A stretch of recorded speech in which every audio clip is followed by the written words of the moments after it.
Hi, my name is Brandon, and I'm an alcoholic and addict in recovery. Today I'm going to start by reading a passage from This Naked Mind by Annie Grace. Alcoholics Anonymous is the world's most prolific approach to treating alcoholism, with more than 2 million members in 175 countries. Let's examine AA's approach to alcoholism to understand what assumptions we as a society have made and how these assumptions translate into beliefs about alcoholism. AA's primary documentation is informally called the Big Book. Its official title is Alcoholics Anonymous, the story of how many thousands of men and women have recovered from alcoholism. The book describes Dr. William D. Silkworth, who treated but did not cure Bill Wilson, founder of AA. Dr. Silkworth specialized in treatment of alcoholism, and in 1934 he unsuccessfully treated a patient who he concluded was hopeless. When AA later cured this patient, Dr. Silkworth wrote this letter to Bill Wilson. We doctors have realized for a long time that some form of moral psychology was of urgent importance to alcoholics, but its application presented difficulties beyond our conception. What with our ultra-modern standards, our scientific approach to everything, and we are perhaps not well equipped to apply the powers of good that lie outside of our synthetic knowledge. Here, Dr. Silkworth recognizes that the solutions AA forwarded are successful beyond what the medical profession was able to offer, and the ultra-modern medicine of 1939 is still in use today. The letter goes on to speak about how, where medical procedures fell short, the unselfishness and community spirit of recovered AA members who want to help those afflicted has been an astounding success. I will quote the most important part of the letter directly.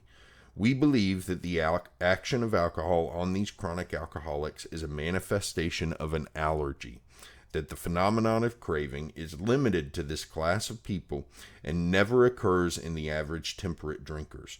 These allergic types can never safely use alcohol in any form at all, and once having formed the habit, they have found they cannot break it, once having lost themselves. The letter discusses the inadequacy the doctor feels in helping these alcoholics, and that he is astounded to see how a psychological change like inclusion in AA allows alcoholics to heal. You may notice this letter contains a contradiction. How can alcohol be an allergen that is only activated once the habit is formed?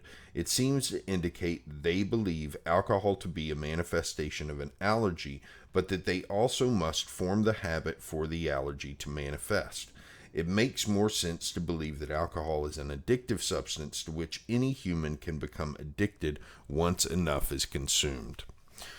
So I read all of that because it's important for a little context behind one of what I've come to find is one of the most controversial parts of AA literature, which is the idea that alcohol and alcoholism is the result of an allergy in people who have alcoholism.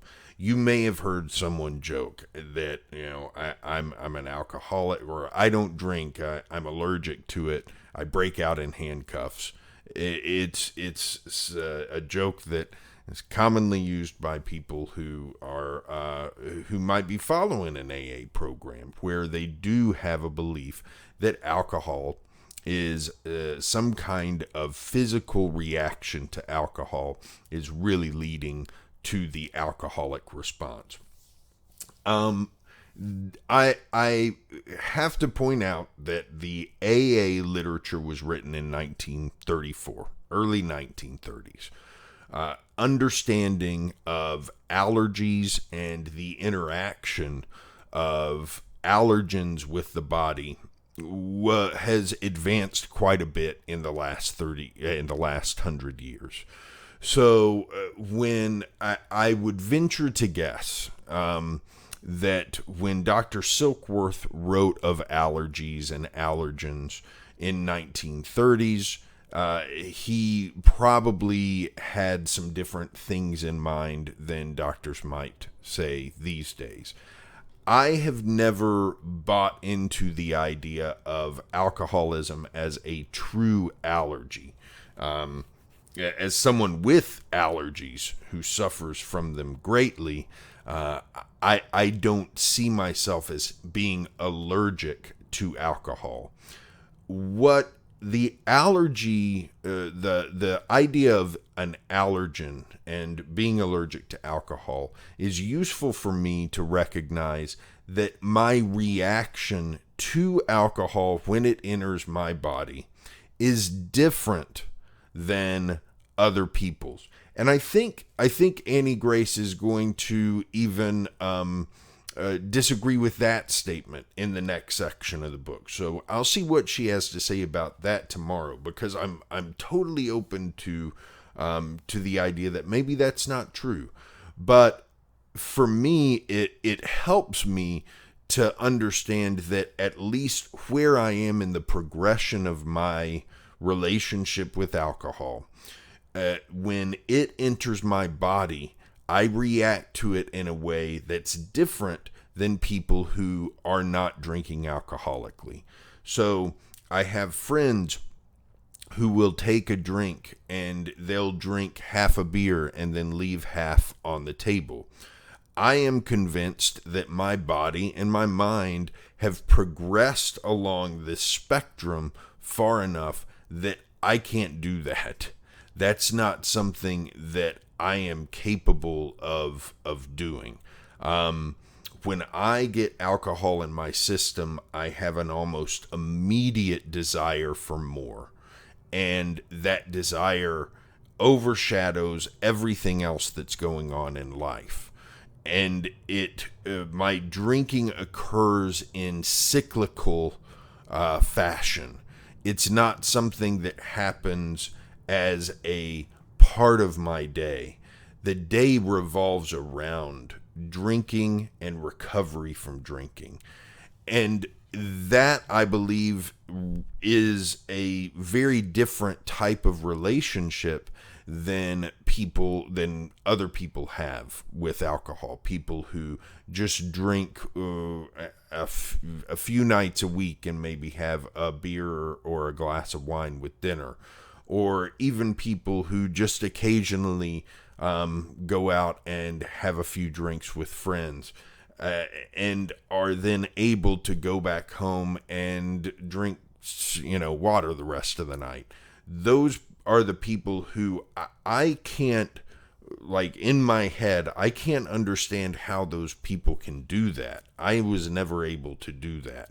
And that's what makes it feel like there's something different from me.